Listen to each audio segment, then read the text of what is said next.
¿Cómo está? ¿Cómo le va? ¿Cómo andan? Bienvenidos, bienvenidas. Arranca un nuevo capítulo de Pulso, cerrando esta semana, una semana importante donde se ha debatido varias temáticas, ¿no? De distinta índole en nuestro país, en la región, pero este capítulo lo vamos a centrar eminentemente en materia minería, en cuanto a, por ejemplo, las conversaciones tensas, un áspero encontrón de miradas, al menos. Algunos le indican una polémica entre el ministro de Hacienda, Jorge Quirós, y el presidente del directorio de Codelco, que es saliente, al próximo mes debe dejar el cargo propiamente tal, el señor Máximo Pacheco, ex ministro de Estado, a raíz justamente de una reunión sostenida entre ejecutivos de la gigante estatal el lunes pasado, iniciando esta semana, donde enfrentaron visiones referente al legado, ¿no?, que deja también la administración de Pacheco justamente en la cuprífera nacional. Ahí se tensaron con un intercambio de miradas bien interesante que lo vamos a analizar y desglosar junto a ustedes. En el segundo punto vamos a estar hablando del término de las importaciones de ácido sulfúrico desde China a Chile. Hay un contexto internacional, económico, que lo va definiendo, pero hay algunos que también se indican en la responsabilidad también de nuestro país en tratar de buscar nuevas alternativas. Recordemos que hay otros países metidos en esta discusión también. Traemos ácido sulfúrico desde Perú, desde Corea del Sur, pero sobre todo en gran medida, casi un 40%, bordeando ese número, viene justamente desde el gigante asiático. ¿Qué va a pasar con eso? ¿Y qué va a pasar en el último punto de conversación con el cobre? Su actualidad en este 2026, en estos primeros 4 meses del año, ¿cuál es la proyección para el término justamente de este año, que supone varios bemoles y vaivenes en la economía ligada a la minería chilena? Pasamos a saludar al panel de conversación que hoy nos va a acompañar en primera instancia la ex ministra de Minería, Aurora Williams. Muchas gracias, Aurora, por su presencia. Y también al señor Cristian Zamorano, doctor en Ciencias Políticas y analista político en este panel de conversación, donde además los invitamos a ser parte de este diálogo, justamente de este intercambio de ideas que le proponemos en una hora de conversación sobre temáticas importantes, sobre todo centradas en minería y puntualmente en economía local, regional y nacional. Bienvenidos, bienvenidas. Acá arranca Pulso. Pulso.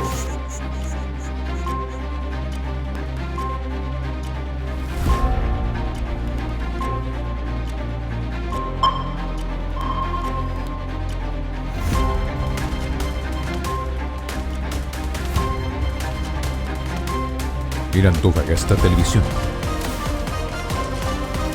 Bienvenidos a Pulso.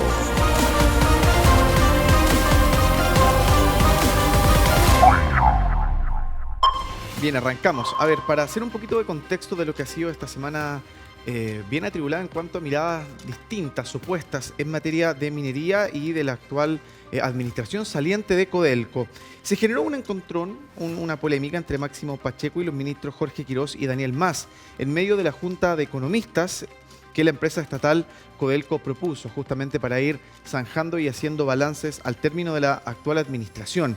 El presidente del directorio abrió la sesión defendiendo la actual gestión, puesto que a su juicio, estoy tratando de leer textual para dar la idea sintetizada, se corrigieron retrasos históricos, se reordenó también la cartera en cuanto a inversiones y se devolvió la estabilidad a la empresa cuprífera. Por su parte, el ministro de Hacienda y también el viceministro de Economía y Minería sacaron a colación, entre otras cosas, la falta de autocrítica justamente de Pacheco, la seguridad tras el fatal accidente de la división El Teniente en Rancagua y la tensión financiera de los próximos años propiciada por algunas fallas estructurales y estructurantes también de esta mega empresa nacional. Dejamos hasta ahí el contexto. Aurora, ¿qué le parece las declaraciones? Y después vamos a ir con esto también.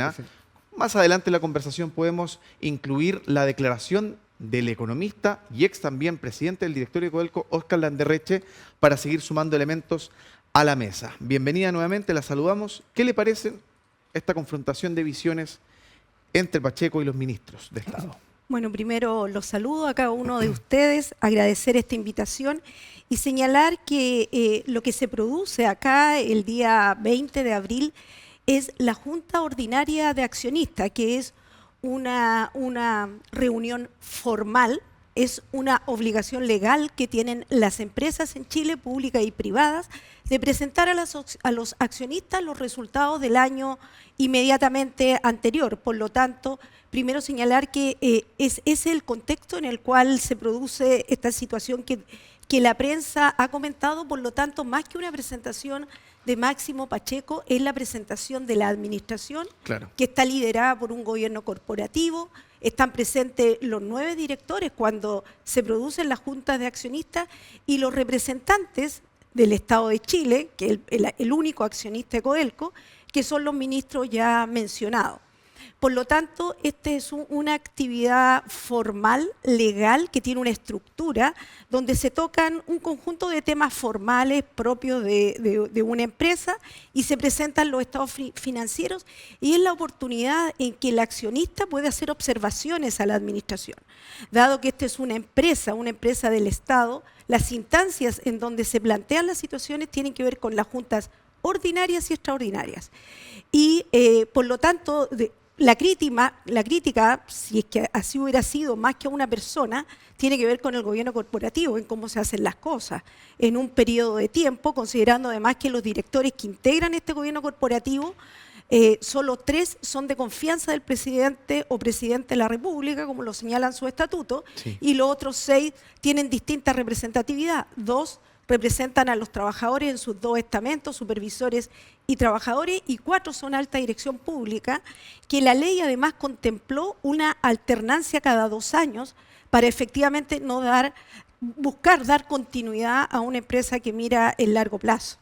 Entonces, señalar que esto se ha llevado mucho como a una diferencia con nombres y apellidos, cuando en la práctica es la presentación del estado de resultado y además la cuenta de Codelco, que además es transmitida públicamente y que tiene presencia física en las dependencias de Codelco en la Casa Central. Sí, ahora, Cristian, cuando uno analiza también el nombre Máximo Pacheco en relación a Jorge Quirós, hoy actual ministro, hay que mencionar que en el 2025 también habían tenido ahí un pequeño encontrón, ¿no?, donde la ahora titular de Estado calificó de irrespetuoso a Pacheco por desestimar un estudio referente al acuerdo SQM en el Salar de Atacama.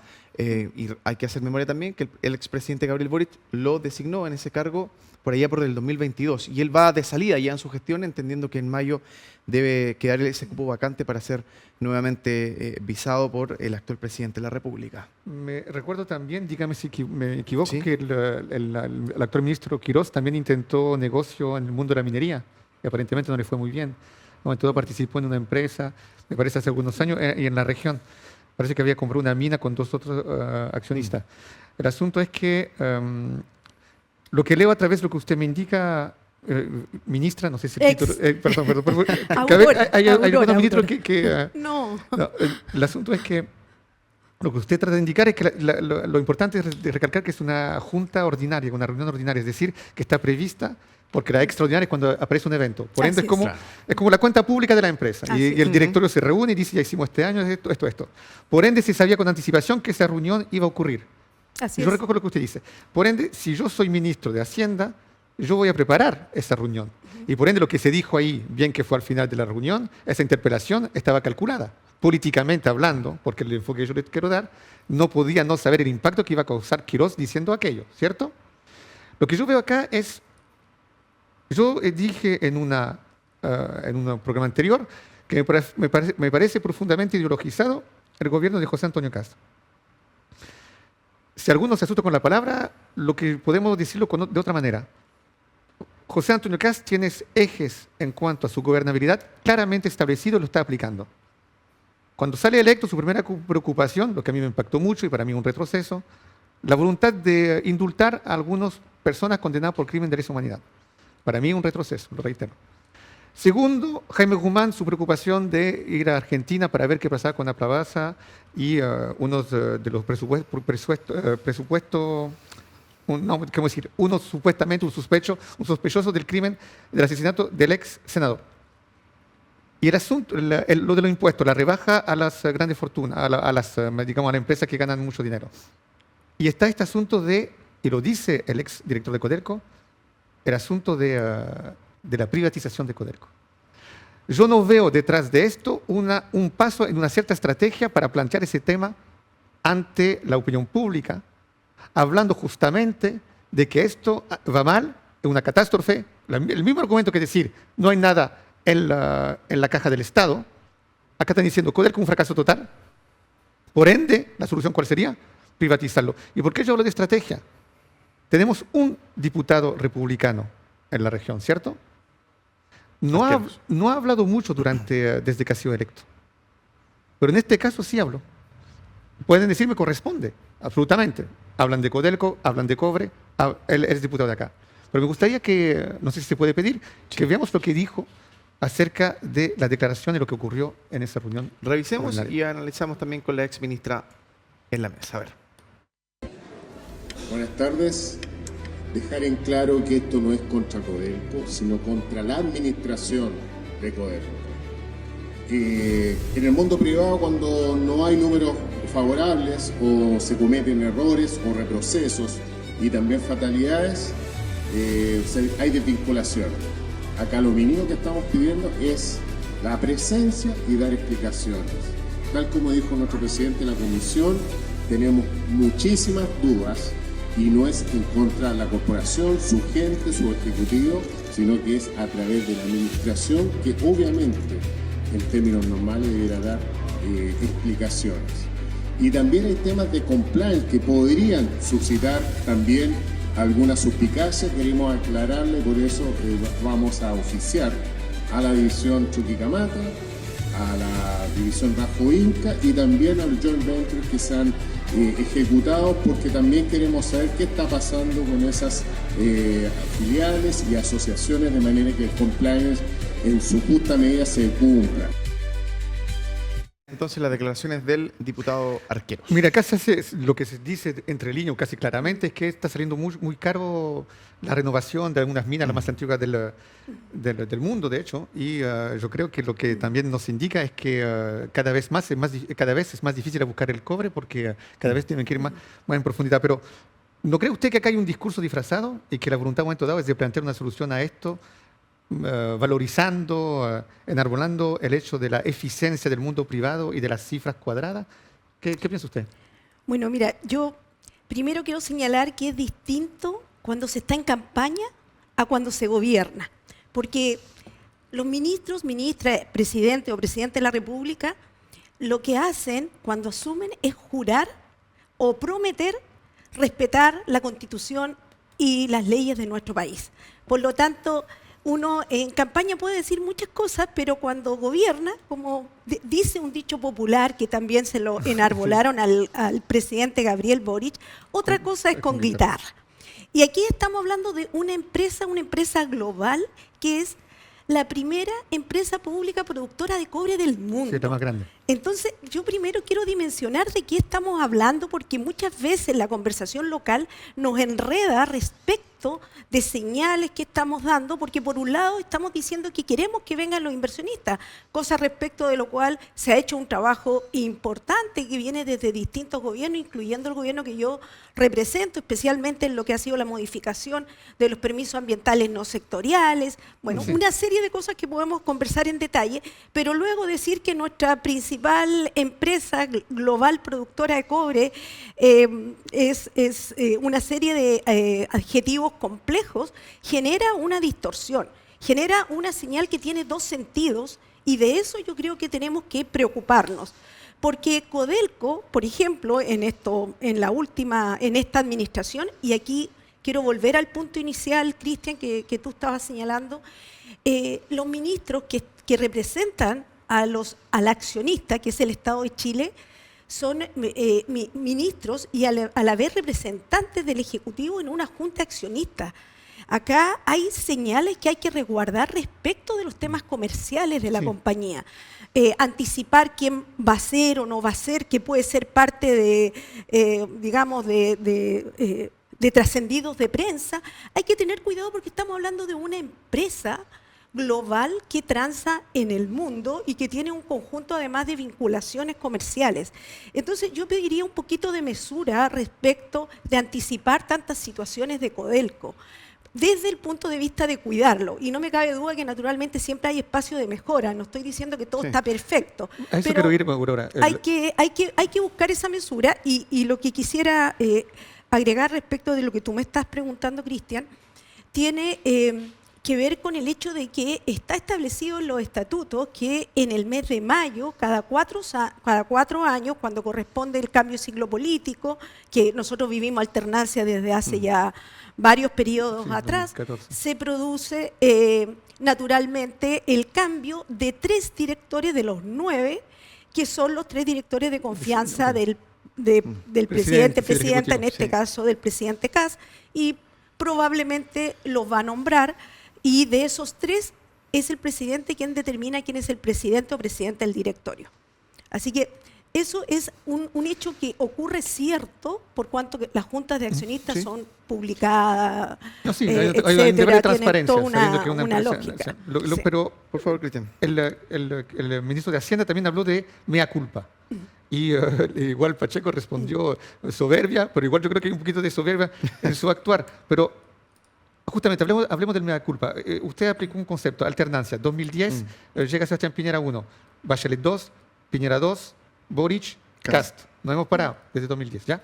Por ende, si traspasamos eso a Codelco, el directorio cambia todos los 4 años. De color 3, también. la cabecilla cambia todos los 4 años, ya.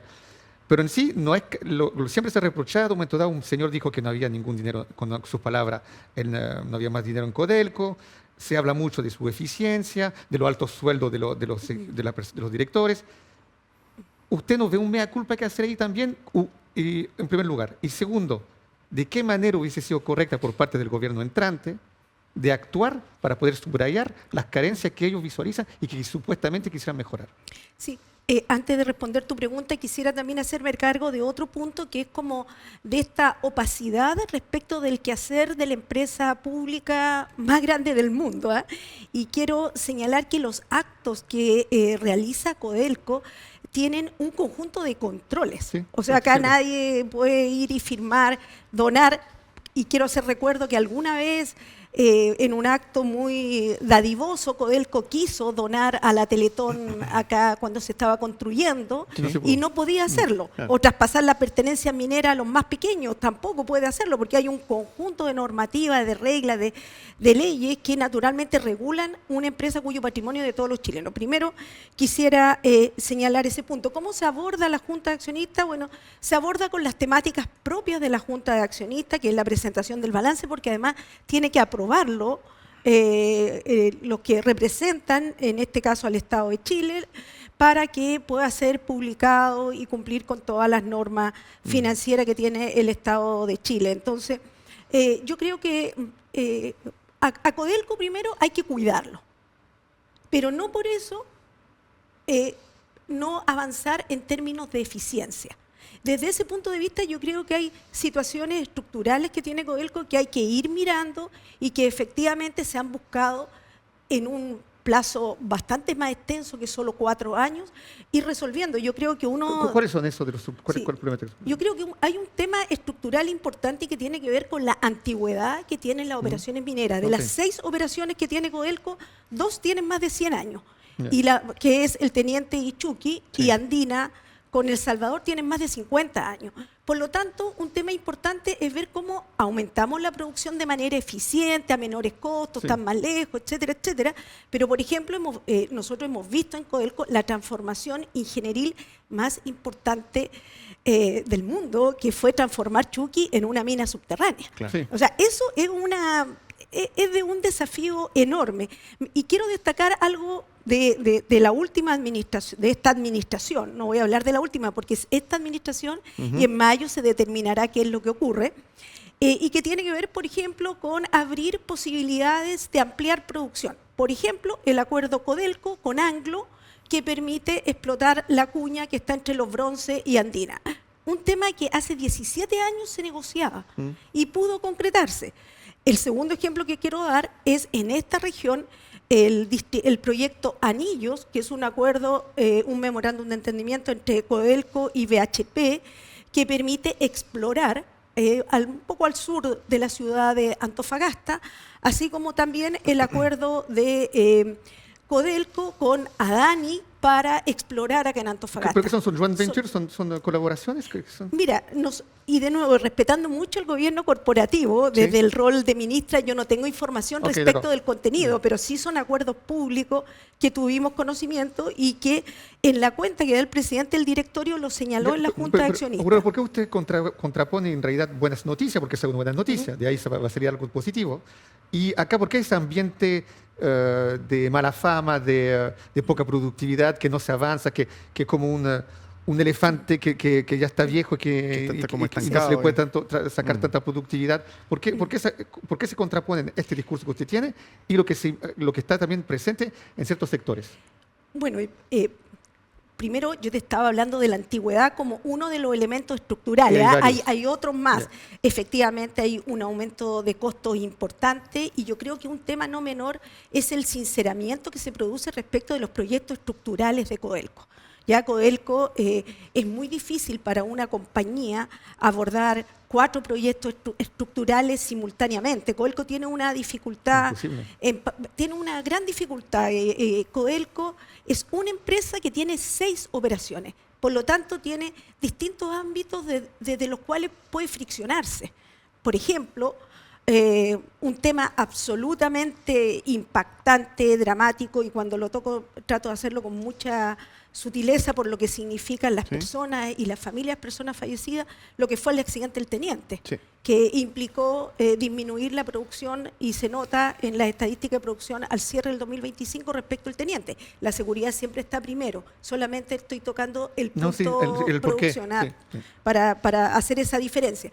Entonces, ocurre que tenemos una empresa que es compleja y que está expuesta a fricciones desde distintos puntos de vista. Si la comparáramos, por ejemplo, con Escondida, que es una operación a rajo abierto, que tiene 35 años, que está en una curva, Sí, etcétera. es más joven, además aspectos de seguridad. Entonces, quiero señalar que hay distintos aspectos que probablemente también en el tiempo se rezagaron decisiones que hoy día implican que Codelco esté en una situación que tiene una alta deuda y que está buscando aumentar la producción. Sí. Pero más que contrarrestar buenas y malas noticias, yo creo que es los temas que desde el punto de vista de la gestión del gobierno corporativo debían abordarse. O sea, debe de abordarse Sí, la pero exploración. lo que sorprende es que está Pacheco, que dice, el presidente que dice, ok, no está tan mal, está bien, y del otro, el administración que dice, no, está todo mal. ¿En qué punto de esas ¿Dónde dos está la verdad? visiones queda Sí. también lo que dijo Landerreche? Y justamente viene el Landerreche desde el exterior, Y que dice un tipo que acá hay un discurso de privatización y dijo él,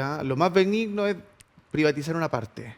¿Cómo lo ve Sí. usted? Mira, vuelvo al dicho popular, otra cosa es con guitarra, porque uno puede tener muy buenas ideas, muy buenas intenciones, querer hacer cosas, etcétera, etcétera, pero Codelco fue creada a través de una ley que tiene rango constitucional.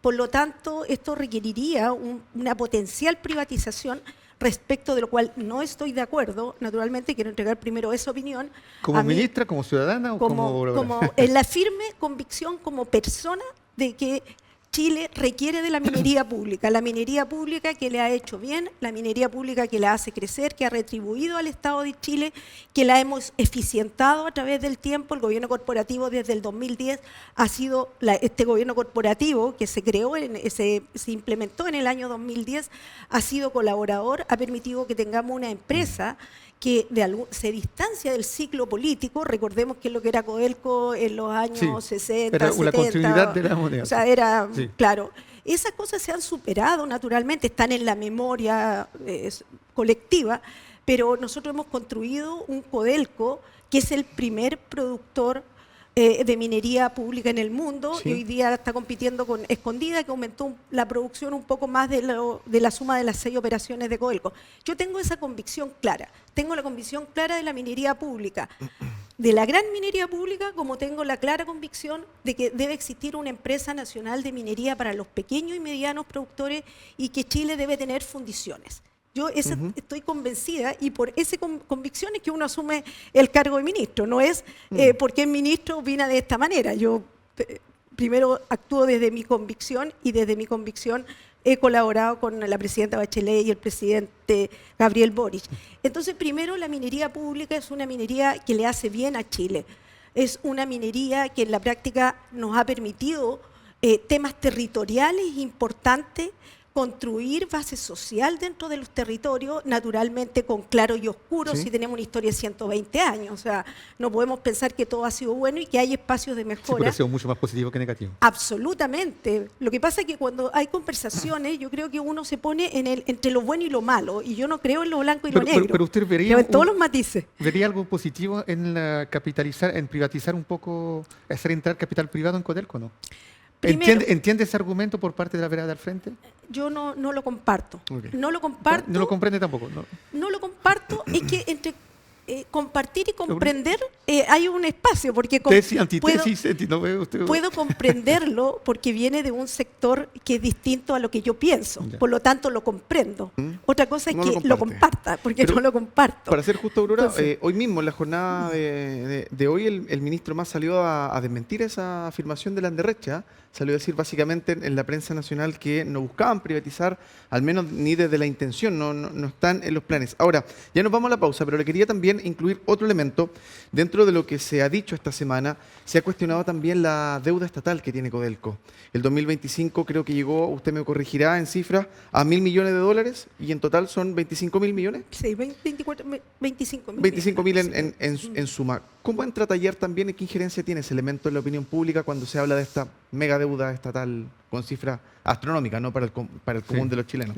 Yo creo que un tema que efectivamente se puede abordar son las formas de financiamiento que requiere Codelco. ¿Ya? Y yo quiero recordar que en Chile tuvimos una ley de capitalización de Codelco en el segundo gobierno de la presidenta Michelle Bachelet, en donde se capitalizó en $4.000 millones. 3.000 millones eran con no retiro de utilidades y 1.000 millones fueron aportados a Codelco, que en la práctica es una manera en cómo tú financias temas tan importantes como eran los proyectos estructurales, porque esta capitalización se hacía con nombre y apellido, por decirlo de alguna manera, con no ítem. eran recursos Ok. exactamente, y que estaban en la línea de los proyectos estructurales que de alguna manera los controla Cochilco y que está establecido en qué corresponde y en qué se utilizan esos recursos.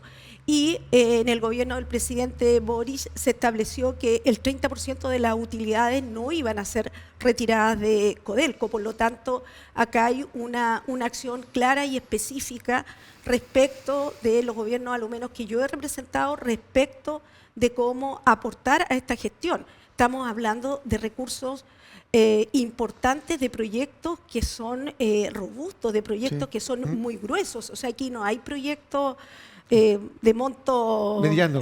mediano, Sí. y muchas veces también que compiten con otros temas pensando que el Estado tiene múltiples requerimientos. Entonces, Sí.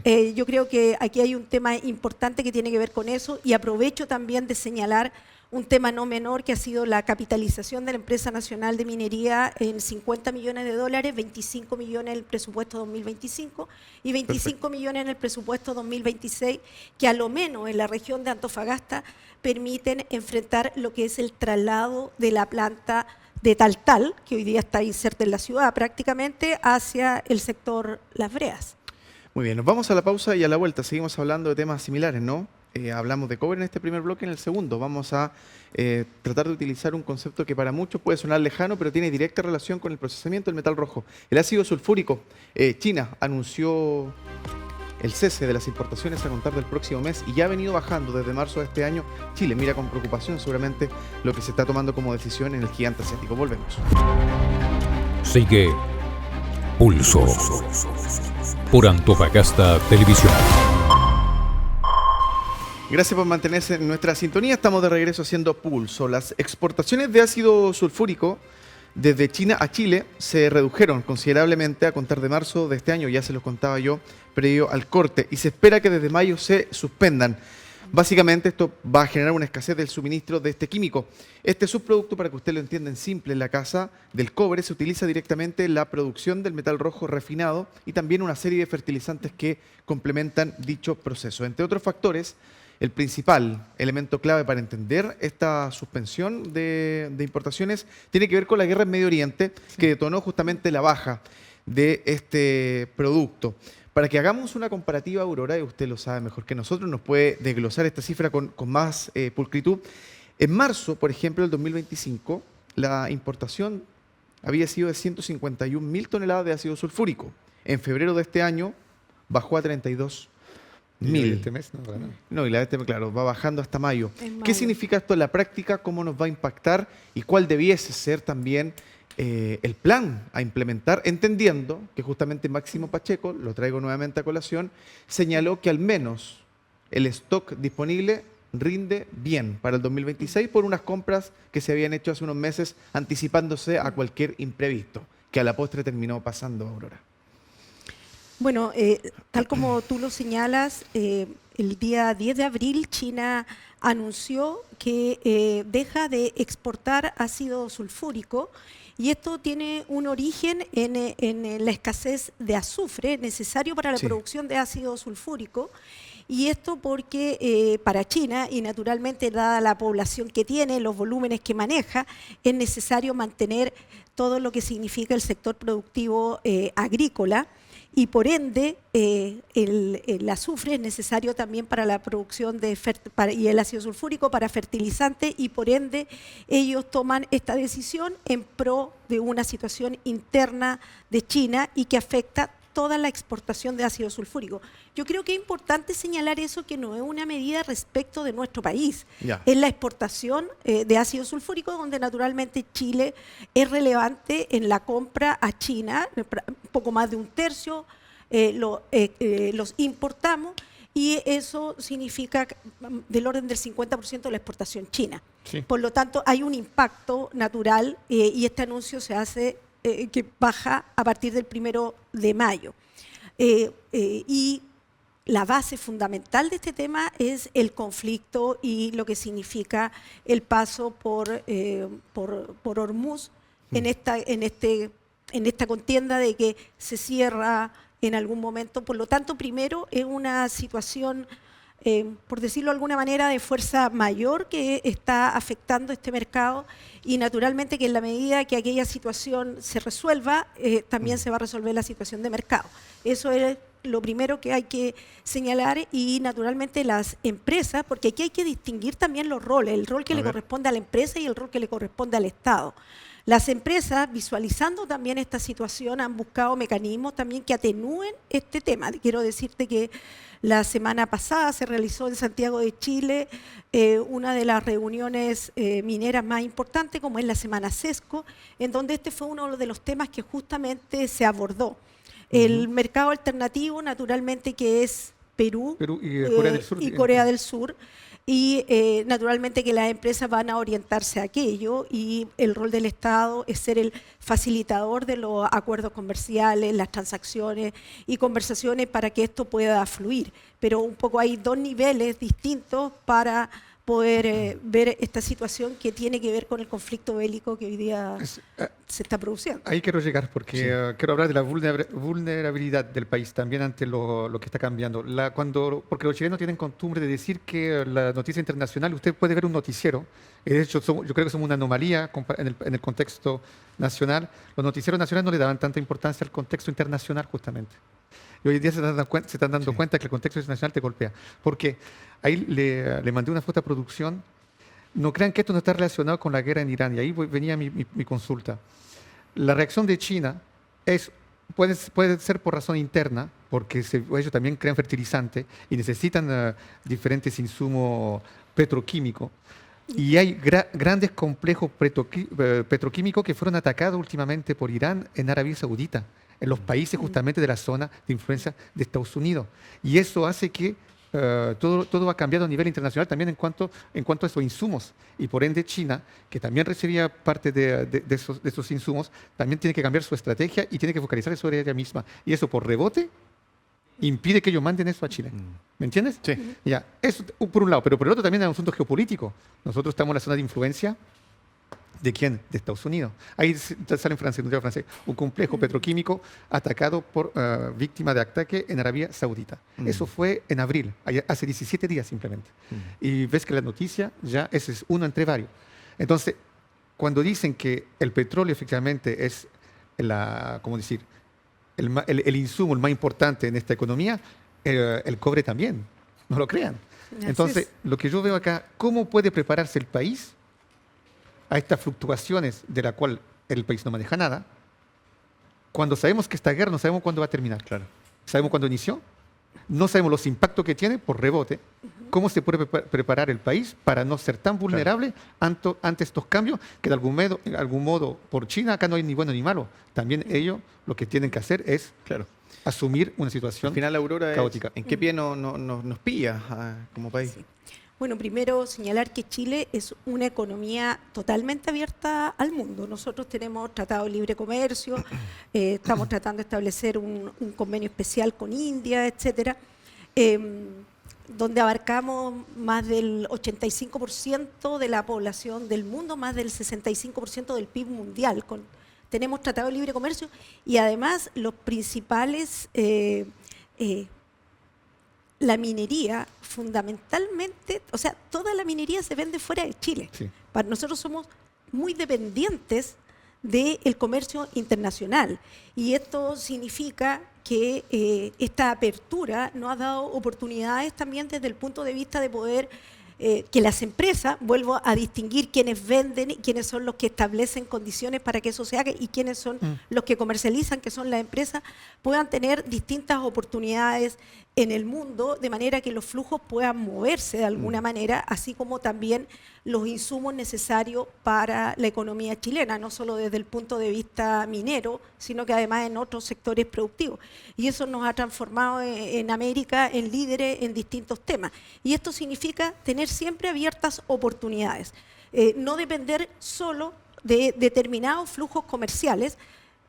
Para nosotros China es un socio comercial importante. El o sea, importante que sea. el 53% del cobre se lo vendemos a China, sobre el 50 y tantos % de litio se lo vendemos a China, por lo tanto es un socio importante sin perjuicio de abrir otros canales de comercialización de manera que los flujos también puedan en algún momento moverse. Pero ¿cómo fortalecemos nuestra fragilidad? Había que crear acá una reserva, porque Max Pacheco dijo, nosotros compré suficiente para hasta fin de año, en caso que esto perdure esta situación. Pero ¿cómo podemos, sobre un mediano y largo plazo, fortalecer esa fragilidad? Bueno, porque vamos a necesitar de ese material, sí o sí. Bueno, yo creo que es súper importante que en el devenir del tiempo, porque estas cosas no son mágicas. No es que uno toma una decisión y, claro, y al día siguiente vamos a tener reservas y todo lo demás. Así como también escuchamos que Estados Unidos dice, no, nosotros nos vamos a preocupar de producir internamente. Un proyecto minero se va a demorar lo que se demora en los proyectos mineros, sin perjuicio que uno puede ser más eficiente. Insisto que no estoy hablando en el blanco-negro. Yo creo que naturalmente los insumos críticos de determinados sectores productivos uno tiene que buscar poder desarrollarlo y poder tener cadenas logísticas estables que permitan que podamos sostener dicha producción. Pero esto se transforma al final en un tema bastante sinérgico a nivel global. Y yo creo que, por un lado, tenemos que fortalecer también nuestras capacidades internas, pero por otro lado también, a través de las instancias que corresponden, buscar instalar que es el multilateralismo global lo que permite mantener un conjunto de economía, porque nadie va a vivir cerrando las puertas o pensando que todo lo va a poder producir dentro de un determinado territorio. ¿Podemos colaborar con Perú en este ámbito? Mira, yo creo que tenemos hoy día capacidades muy importantes. Voy a estar en Perú yo la próxima semana, dando 2 charlas en reuniones mineras que se van a producir en Perú. Y yo creo que hay que destacar lo que llamamos la trilogía del litio, ya conocida, pero también hablar de la trilogía del cobre. O sea, Perú, Chile y el desarrollo que puede tener Argentina acá frente a Atacama, en la región de Atacama, todo lo que significa el distrito Vicuña, es una potencialidad altamente positiva. Nosotros en los mercados internacionales respecto de minerales no se compite.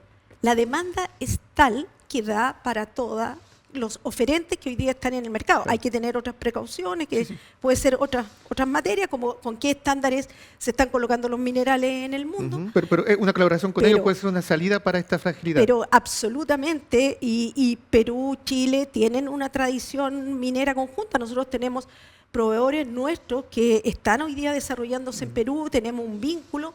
Tenemos además un tratado, un tratado minero que es único en el mundo con Argentina y creo que es un espacio para desarrollar en conjunto con Perú, tener un tratado minero con Perú, por ejemplo. Aurora, quiero apelar también a su olfato político, a su desempeño como ministra recién saliente de esta cartera. ¿Cómo siente que este gobierno puntualmente, más allá de una estrategia, como usted decía, desde lo privado, desde lo público, desde el Estado, la mirada de este gobierno, cómo siente usted que se está preparando? Porque claro, este gobierno venía con el rótulo de emergencia, venía con el tema de seguridad, fronterizo, las calles, perfecto. Se tuvo que reorientar en su agenda a temas económicos por todo lo que está pasando en el Medio Oriente y de repente se incluyen estos temas que uno dice, ojo, que acá también se van a tener que abrir a la conversación sobre minería, que se fusionó además, es un biministerio, Sí. y eso generó a principios de este año una polémica. mucha crítica, sobre todo Justificada. de actores locales. ¿Cómo ve usted en pie a este nuevo ministerio, biministerio, y al gobierno puntualmente, José Antonio Caz, referente a estas materias? Bueno, primero estamos en el primer mes y días de gobierno. Yo creo que todo este trabajo previo que hizo el gobierno que hoy día lidera nuestro país es como haber alargado el proceso de instalación, generando un conjunto de expectativas que, luego hay que buscar cumplirlas. En el ámbito de la minería, yo creo que a mí me gustaría ver una mirada más amplia de la industria minera. La industria minera es inversión, no cabe duda. Y quiero señalar que en el mes de agosto del año 2025, la Comisión Chilena del Cobre, o sea, una entidad absolutamente técnica, generó la cartera de inversiones para los próximos 10 años, de 104.000 millones de dólares, la más alta de la década, de la última década. Y eso tiene que ver con un conjunto de situaciones, naturalmente la demanda por minerales críticos en el mundo, todo lo que está pasando en lo global, pero también por lo que significa Chile como actor dentro de esa globalidad. Chile ha tenido una estabilidad en materia minera y la mayor estabilidad que ha tenido es que la pertenencia minera en Chile tiene garantía constitucional. Entonces, primero, este es un sector robusto, que funciona, que lleva muchos años y que es diverso, porque no solo es la gran minería, que es importante y que es relevante, pero por favor está la cadena de valor, que en esta región es tan importante. Ayer miraba estadísticas de 5 trabajadores vinculados a la industria minera, 1 es interno y 4 están tercerizados, sin pensar en el efecto multiplicador que tiene la industria minera. O sea, hoy día la minería aporta el 12% del PIB con efecto multiplicador, datos del Consejo Minero oficiales, lo pueden ver en la página web, llega al 22% de impacto en el PIB. Por lo tanto, primero mirar la minería amplia. Creo que falta una mirada un poco más amplia y no solo pensar en que se requiere más inversión, cosa que así es y que tenemos una muy buena cartera. Todos los anuncios que hemos visto, Freeport en el Abra, están contemplados en esta proyección que se realizó, entraron al sistema de evaluación de impacto ambiental. Freeport McMoran, los norteamericanos. Freeport, Okay. sí, que están acá en el Abra, Abra sí. con Codelco. BHP anunció también una cartera importante que también era parte de esta cartera y que naturalmente entró al sistema de evaluación de impacto ambiental porque desarrollaron todos los estudios necesarios para poder ingresar. Entonces, creo que hay que tener una mirada amplia de la industria minera y quisiera hacer una pequeña aclaración a lo que ustedes han señalado, que no existe un biministerio, existe un biministro que ejerce funciones en dos que maneja los ministerios ministerios, distintos, porque la fusión de ministerios es un tema También diferente. Yo quisiera Solamente simplemente hacer una pregunta. Gracias, Aurora, sí. Espero con una respuesta breve antes de cerrar el punto. Ya que habló de convicción, más allá de la ministra, usted no creo que va a una elección de aquí, este año por lo menos no. No hay no hay elección por eso. Entonces, ¿vamos a estar bien como país a nivel de economía o no? En lo que concierne el cobre. ¿Estamos en peligro o no? Honestamente, su convicción. Lo que pasa es que yo tengo un problema, Cristian, con la pregunta que tú me haces, porque yo no creo en los blanco y negro. Yo creo que nosotros ¿Vamos a estar más bien o más mal? Vamos a estar bien porque están dadas todas las condiciones para los inversionistas para poder invertir en nuestro país, y quiero destacar un punto fundamental que yo creo que también aportó a esta estabilidad, un tema que nació en esta región y que es que Chile tiene una ley de royalty por segundo año consecutivo y que eso le ha hecho bien a los territorios, Y a los municipios. no solo a los mineros, porque bueno, hay una distribución con distintos niveles, digamos, pero todos estos elementos, lo que significó la aprobación de la ley de permisos sectoriales no ambientales, que permite reducir tiempos de manera importante, porque un tiempo es el que se demora la evaluación ambiental, el CIA, pero otra cosa son los permisos post resolución de calificación ambiental, y esa es otra historia. Perfecto. A la vuelta de la pausa ya nos metemos en el último segmento de este capítulo de Pulso, hablando justamente de la proyección del cobre en el 2026, cómo eso impacta en el país, en el territorio regional y puntualmente en nuestra ciudad de Antofagasta. Lo vamos a anexar también con un ranking donde nuestra ciudad bajó en el índice calidad de vida y uno se pregunta, ¿no? Grandes ganancias versus justamente la realidad de los antofagastinos en muchos puntos. Vamos a contrastar esas miradas con la ex ministra que tenemos sentada en nuestro panel. Pausa y regresamos. Sigue Pulso por Antofagasta Televisión. Estamos de vuelta, gracias por seguir junto a nosotros del otro lado haciendo Pulso. A ver, en enero de este año el precio del cobre en la Bolsa de Valores de Londres alcanzó su máximo histórico, 13.387 fue cifrado, dólares la libra. Hay algunos que dicen que incluso la proyección para el resto del año 2026 podría alcanzar también los 15.000 dólares, subiendo todavía más la vara de medición de un máximo histórico más acrecentado.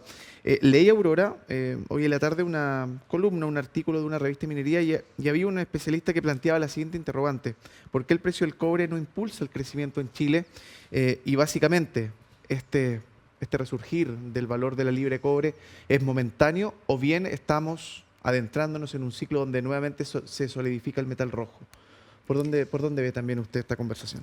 Bueno, primero, en el mundo la necesidad de minerales críticos, como se denominan, donde cobre, litio, molibdeno, ¿Sí? renio son sumamente importantes, tienen condiciones estructurales que permiten augurar de que efectivamente una fracción que constituye este alto precio está dado por condiciones de mercado. O sea, hay demanda, pero también hay un tema, hay disrupciones de oferta. Ya. Por lo tanto, la pregunta es cómo vamos a ser capaces, el mundo, de poder satisfacer las necesidades de minerales críticos de los próximos 10 o 20 años.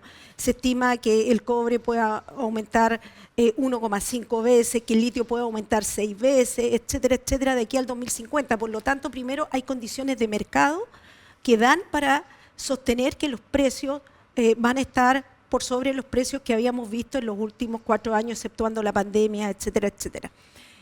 Pero también hay una fracción constituyente de este precio que tiene que ver con especulación. Y por lo tanto... Porque no era el caso antes. Exactamente, Sí. antes el ciclo era más puro. Sí. Era un Como ciclo industrial de algún modo. Claro, Menos y aquí especulativo. estamos viendo que tenemos una demanda importante y que tenemos una oferta que tiene disrupciones importantes. Y un poco, volviendo al tema de Codelco, de lo que es la minería subterránea, hubo accidentes en el año 2025, muy lamentables tragedias que en algunos casos sacaron volúmenes importantes del mercado. Quiero el caso de Grasberg, un accidente con 6 víctimas fatales, entre ellos había un chileno, 7, perdón, y había un chileno.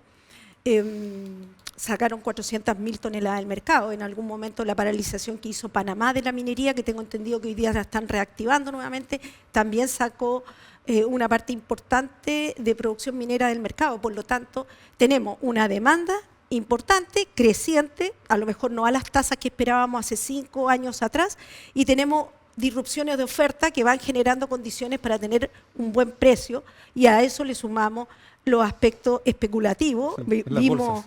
El año pasado vimos lo que significó la definición arancelaria de Estados Unidos, que también significó un movimiento de precio importante. Cuando Donald Trump salió a... Claro, el tema que en junio de este año se debe revisar y que Chile hizo un muy buen trabajo en una alianza público-privada y que no tenía que ver con Chile. Esto era aranceles en general a las materias primas y a los productos semielaborados.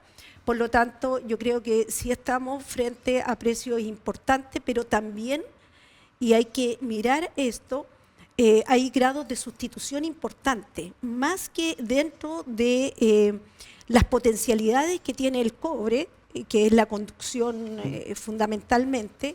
en otros ámbitos de acción. Por ejemplo, un auto eléctrico hace 4, 5 o 10 años atrás veíamos que requería 4 o 5 veces más cobre que hoy. Hoy día ya llega al 2,5%, porque otras piezas que eran fabricadas en cobre hoy día han sido sustituidas, pero no en lo nuclear y en lo esencial que es las particularidades que tiene el cobre. Y en la medida que se resuelvan algunas situaciones, probablemente vamos a ver una baja en el precio. Hoy día estaba a $5.83 la libra de cobre, o sea, bordeando los $6, bastante estable en los últimos días, los últimos 10, 15 días. Cristian. Mira, lo siento a veces de recurrir, bueno, le pido disculpas por el acento y de recurrir siempre a fuentes francesas, pero básicamente yo viví la mayor parte de mi vida en Francia, estudié allá y todavía tengo el reflejo de ir a buscar información en fuentes francesas. Y a veces pienso en francés, por eso me salen frases extrañas. Y justamente otra vez me cuestionaron, ahí leí los comentarios, una fuente, me dice, está hablando de impuestos, una fuente comunista. Me dije, no, era una fuente de Canadá, absolutamente, de un instituto absolutamente serio y liberal y de derecha. Acá, para preparar el programa, fui a buscar esto. La página se llama Bing X, para que vean que no es tampoco una página de extrema anarquista. Es una plataforma dedicada al intercambio de criptomonedas, principalmente enfocada en el trading a corto plazo. Es decir, saben lo que están hablando a nivel de fluctuación. ¿Y qué dicen acá? La pregunta era, ¿el cobre es una buena inversión para 2026? Y acá indican que aumentó de más de 40% en 2025. Y indican que, como usted lo acaba de decir más explícitamente, si bien no está en la subida que se esperaba, si bien es un mercado fluctuante, si bien hay hoy en día especulación, el desarrollo de la inteligencia artificial necesita del cobre. Por ende, hay un piso mínimo garantizado de que esto va a subir. Ahí viene mi pregunta. Y usted habló en el segundo segmento de una visión más amplia acerca del cobre. Yo quiero aplicarla acá. Y justamente, yo relaciono esta seguridad que va a seguir aumentando, se va a necesitar el cobre, a la voluntad de quizás de privatizar a Codelco.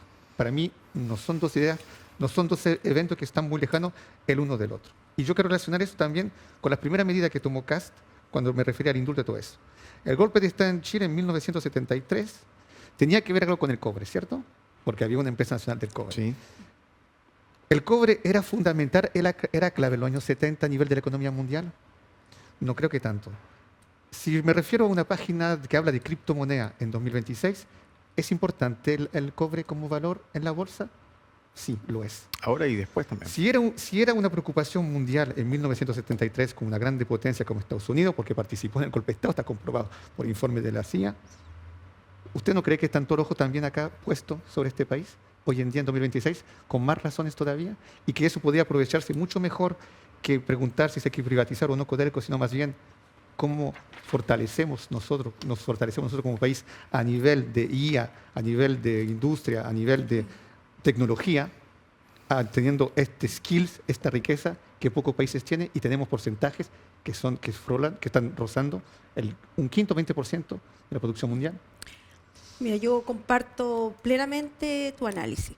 Yo quiero señalar que efectivamente las proyecciones de demanda de cobre y de otros minerales, especialmente litio, hace algunos años atrás, no veían la oportunidad que tenemos hoy día que va a aportar a la demanda creciente de cobre, que es la inteligencia artificial.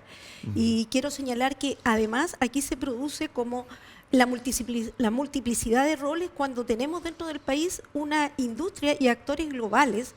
No solamente estoy hablando de la inversión extranjera, actores globales como nuestras empresas, como las empresas públicas, como SQM, como AMSA, etcétera, que se han transformado en actores globales en el devenir del tiempo, de poder incorporar inteligencia artificial también en nuestros procesos productivos y cómo de esa manera también influimos en otros sectores productivos, como lo ha hecho la industria minera en otros ámbitos, como en el ámbito de la seguridad, etcétera, etcétera, que hemos cascadeado no solo hacia la sociedad, sino que además a otros sectores productivos.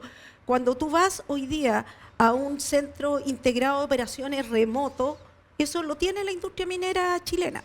lo tenemos acá en Antofagasta, aquí en la Avenida Brasil, algunos están en Santiago, cosa que lamento, que me gustaría que estuvieran acá, pero la verdad que lo que uno ve, a mí me tocó estar en una determinada empresa, en uno de sus centros integrados de operaciones en Santiago, pero que controlaba desde la mina hasta el puerto. O sea, eso es totalmente posible en Chile y eso tenemos que llevarlo también a que cascadee hacia otros sectores productivos y en particular hacia la sociedad. O sea, cómo la sociedad se beneficia. Yo escuchaba ahí, Eduardo, un tema que viene más adelante que tiene que ver con la calidad de vida y que naturalmente esto nos da grandes oportunidades. Yo creo que eso es posible. La industria minera es una industria que innova poco también, pero que sus innovaciones son muy disruptivas. Entonces nos da también esa oportunidad. Nosotros tenemos en nuestra región centro integrado de pilotaje, aceleradoras de negocio, etcétera, etcétera, que pueden colaborar a que esto de alguna manera haga una minería más sostenible, que es lo que al final... Ya que lo anticipó Aurora, solamente llegando a la parte final del programa, después le vamos a pedir una reflexión final a ambos. Vamos con este titular que no deja indiferente a nadie, que no puede dejar justamente indiferente a nadie, que tiene que ver con que Antofagasta figura entre las comunas que retrocedieron en el índice de calidad de vida en cuanto a desarrollo urbanístico en este 2025, iniciando el 26. El estudio reveló que 18 comunas del país empeoraron sus condiciones, mientras que solamente 14 lograron avances significativos. Antofagasta está en el primer grupo de las comunas mencionadas. Entonces uno dice, al final, Aurora, Cristian, su reflexión, hablamos de macro cifra económica, de los periodos cíclicos de la bonanza minera, esta especulación que se viene para el 2026, pero al antofagastino también le resuena esto, ¿no? Como un eco, como un fantasma cuando lee titulares así que van en contrapartida también de grandes dinerales que se generan como fortuna, ¿no? Sí, mira, yo voy a empezar. Por favor. Después cerramos con Aurora. Mira, yo creo que hay una falta de, para mí, bueno, que es muy fácil como respuesta. Es fácil, podemos todos echarle la culpa a los políticos. Esto no funciona, no es política por el momento. Entonces, puedo decir, pero es una faceta de ser política, no es que uno pero lo que yo digo es que al final todos somos políticos. Lo que yo creo acá es, para enfrentar aquello, hay un problema de concientización, de liderazgo, y más que político, yo diría de voluntarismo político. Porque yo creo que podemos hacer el diagnóstico, todo el mundo lo sabe, el diagnóstico con menos, más detalle, con más profesionalismo. Pero al fin y al cabo lo que falta es aportar la respuesta concreta, coordinada, de calidad. Y yo creo que eso también pasa por un cambio cultural y un cambio educacional. Es increíble que acá no hablemos de IA y tengamos el nivel de universidad que tenemos, que no estoy ninguneando a nadie, pero acá debería ser la Silicon Valley. Y deberíamos tener como meta de crear de aquí, no sé, que aparezcan 5 Steve Jobs de aquí a 30 años en esta región, porque sería lógico, ya que sabiendo que acá está la riqueza. Y eso para mí pasa por voluntarismo político, por soñar un poquito más, por elevarse un poquito más del debate y por tener líderes que tengan visión. Y eso no sucede, entonces ¿qué hay que esperar? Tienen que comer más con grofito, más marico para que sean más inteligentes. No creo que sea eso, yo creo que hay que instalar un discurso, un relato, y yo creo que eso no se ha instalado, pero si estamos sentados sobre una riqueza, para transformar esa riqueza en algo sostenible, al fin y al cabo, ¿de quién depende? De nosotros. Solamente, Aurora, para cerrar con su reflexión al término de este capítulo, los indicadores incluyen varias dimensiones, entre ellos conectividad, movilidad, vivienda y entorno, condiciones laborales, ambiente, negocio, salud y medio ambiente y condiciones socioculturales. Todos esos elementos fueron puestos sobre la mesa en esta evaluación, se analizaron y se sacó un promedio y ahí figura Antofagasta con un retroceso significativo. Sí, mira, yo más que leer estos titulares, yo creo que es importante cómo hacemos la vida cotidiana, cómo la vivimos, cómo la vemos. Comparto... no como único elemento lo que señalabas tú, Cristian, desde el punto de vista de la voluntad. Y quiero contarte un tema bien especial que nos pasó con ocasión de lo que significa el contrato de litio, lo que hoy día es Novandino, en el Salar de Atacama. Nosotros queremos iluminar el mundo desde el Salar de Atacama, algo que es épico, que es muy importante. Pero no puede ser que las comunidades que están en el entorno del Salar de Atacama teníamos problemas de servicios básicos. Entonces, claro, estamos hablando de la educación, de una serie de cosas, pero estamos hablando de los servicios más básicos. Armamos una cartera de proyectos con una voluntad del gobierno regional, de la delegada regional, etcétera, 50 y tantos proyectos, priorizamos 17 proyectos y tuvimos la oportunidad, por ejemplo, de inaugurar la planta la planta de agua de tratamiento de Toconao. O sea, la estábamos inaugurando pleno año 2025 sí. y debo decirte que yo fui Seremi hace 1000 años atrás y ese proyecto estaba desde esa época. Entonces uno dice, oye, pero ¿qué está pasando acá?